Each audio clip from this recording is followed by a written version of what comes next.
Molly, the mixologist here. Today we're going to make a classic daiquiri. It's the summer, it's hot. This is one of the best, most refreshing classic cocktails that you can have in this weather. So one of the key ingredients in this cocktail is fresh lime juice. Now, if you need to, you can use one of the volcanoes. These are still gonna make a delicious cocktail. But if you have the resources to do so, I certainly do recommend fresh lime juice. So I have my half a lime here and my juicer. You still wanna make sure you measure everything. So we're gonna go ahead and put our lime in. It goes in backwards. And we're going to measure 3/4 of an ounce of fresh lime juice into our jigger here. That's just about half a lime, depending on how big and juicy your limes are. So we're going to measure that right in. And then we're going to do 3/4 of an ounce of simple syrup. So we'll measure that in.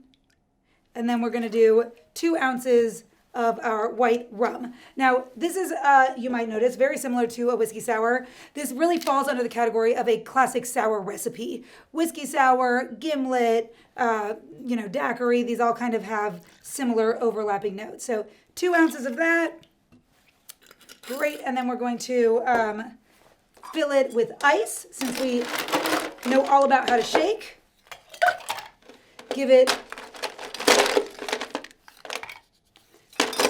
a nice full seal. And then remember, we're gonna listen for that.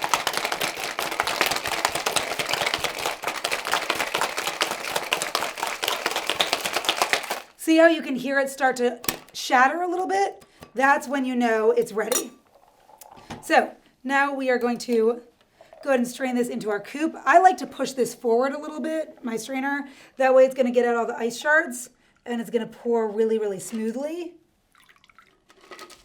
And we will just top it with a lime wheel for our garnish. And cheers, you're ready to drink. Enjoy, happy summer.